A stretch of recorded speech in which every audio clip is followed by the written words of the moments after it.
ओम नमः शिवाय। राधे राधे भक्तों।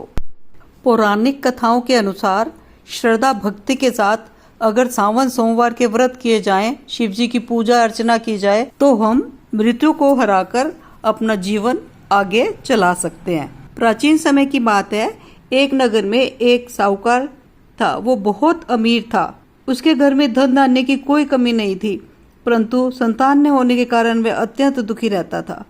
संतान प्राप्ति के लिए वह हर सोमवार श्रद्धा पूर्वक भगवान शिव जी की उपासना किया करता और संध्या के समय मंदिर में जाकर भगवान शिव जी के समक्ष घी का दीपक जलाया करता था। उसके भक्ति भाव को देखते हुए एक दिन माता पार्वती ने भगवान शिव से कहा, हे प्राणनाथ, ये आपका सच्चा भक्त है तथा ये वर्षों से आपकी पूजा अर्चना कर रहा है। आप इसे संतान प्राप्ति का वरदान क्यों नहीं दे रहे हैं? माता पार्वती का प्रश्न सुनकर भगवान शिव ने उन्हें बताया कि साहूकार के पिछले जन्म के कर्मों के कारण उसके भाग्य में संतान सुख नहीं लिखा है। यह सुनकर माता पार्वती ने भगवान शिव से आग्रह किया कि वे साहूकार को संतान प्राप्ति का वर प्रदान करें।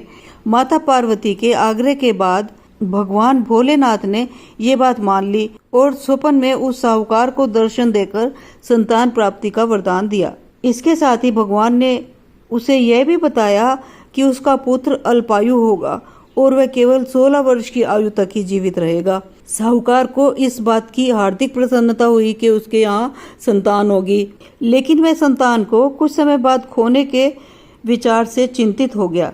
उसने पूरा वृतांत अपनी पत्नी को सुनाया।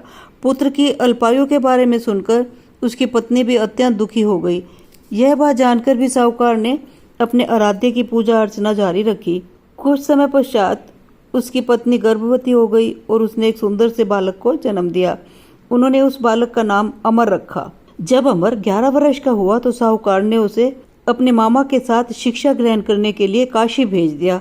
काशी जाने से पहले साहूकार ने बालक के मामा को कुछ धन दिया और कहा कि अब जिस भी मार्ग से जाना वहाँ यज्ञ और ब्राह्मणों को भोजन अवश्य करवाते जाना।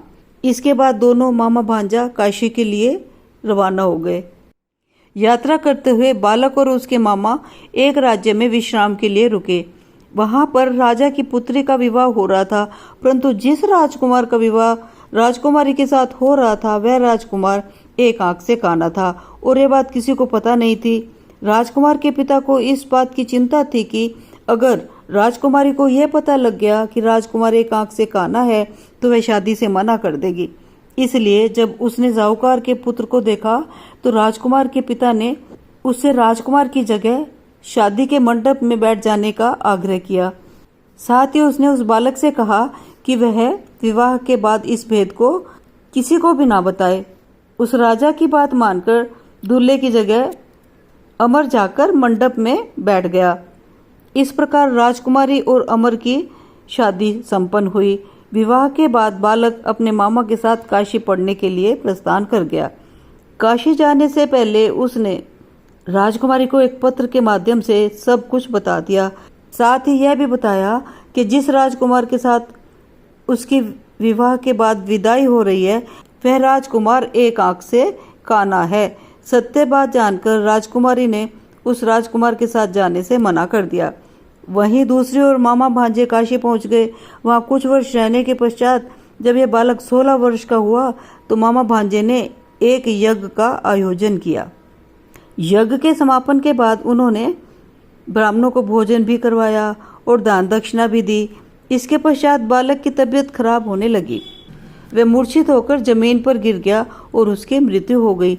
जब बालक के मामा ने बालक को इस अवस्था में देखा तो वह जोर जोर से विलाप करने लगा। उसी समय भगवान शिव और माता पार्वती उस मार्ग से गुजर रहे थे। जब उन्होंने विलाप की आवाज सुनी तो माता पार्वती ने भगवान शिव से आग्रह किया कि वो उस रोते हुए व्यक्ति का दुख दूर करें। तब भगवान शिव ने देवी पार्वती को बताया कि यह वही साहूकार का पुत्र है जिसे उन्होंने 16 वर्ष तक जीवित रहने का वरदान दिया था। तब माता पार्वती ने कहा कि हे प्राणनाथ, इस बालक का पिता पिछले 16 वर्षों से सोमवार का व्रत करते हुए आपके समक्ष दिया जलाता है। कृपया आप इसके दुखों को दूर करें। माता पार्वती के वचन सुनकर भगवान शिव ने अमर को जीवन का वरदान दिया। और इसके पश्चात वह बालक जीवित हो गया। यह देखकर उसके मामा की प्रसन्नता का कोई ठिकाना नहीं रहा। काशी से पढ़ाई पूरी करने के बाद वे दोनों वापस अपने घर की ओर निकल पड़े।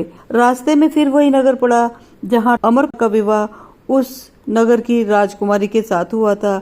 जब राजकुमारी ने अमर को देखा तो वह उसे तुरंत पहचान गई। राजा ने भी प्रसन्नता पूर्वक अपनी पुत्री को अमर के साथ विदा कर दिया। वहीं दूसरी ओर साहूकार और उसकी पत्नी यह सोचकर अत्यंत दुखी थे कि 16 वर्ष की आयु के बाद उनके पुत्र की मृत्यु हो जाएगी।